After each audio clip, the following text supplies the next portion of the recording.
ka zuan man hi e tong ko pidia dei chi bang ka te xin dang hello lai dòng dâu mi man hi hôm sang sa tâm hoa liam gió lệ vang ngày nắng tu khôi cất chim lâu nơi xoan dây lá nôi ngay đang gần lưng doan hôm đêm đi đồng lửa san xiêm vàng ngày nâu mi kêu xuân tay bằng thêm nét đi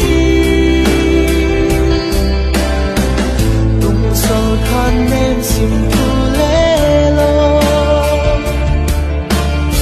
sẽ lùng hoang sầm vang cả giang nét đi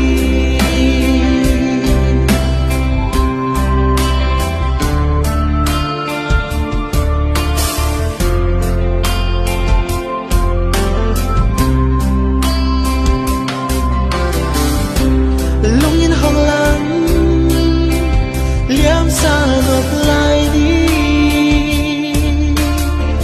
lại dòng ngày tôi xin được em lo lung tuột hầu lung cứ mà liền lại đi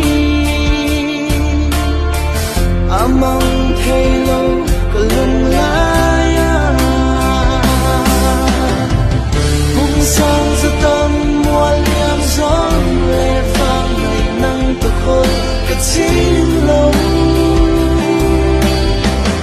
lửa xoan dây lá nôi ngay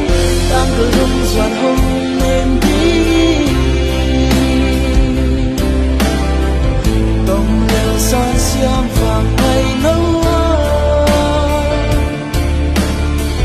mi kêu doan đai bằng thêm nét đi tung sâu than em xin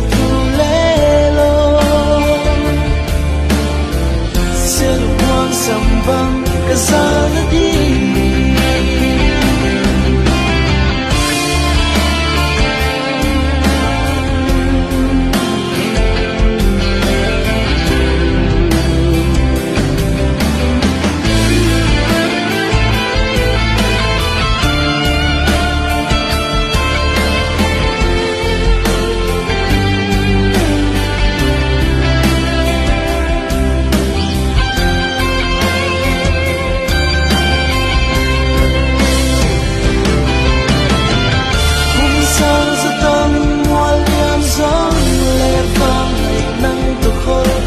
chim lâu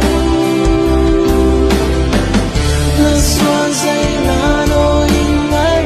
đang gần lưng doan hôm em đi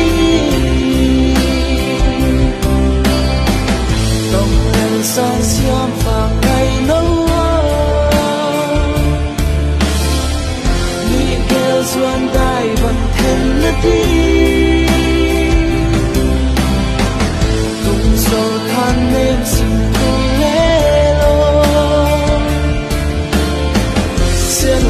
sambang kasana di đồng lều san xiêm vàng ngày nâu mi kêu doan đai bằng thêm nét đi tung sâu than em xin thu lê lô sẽ lùng hoang sambang kasana di sambang kasana di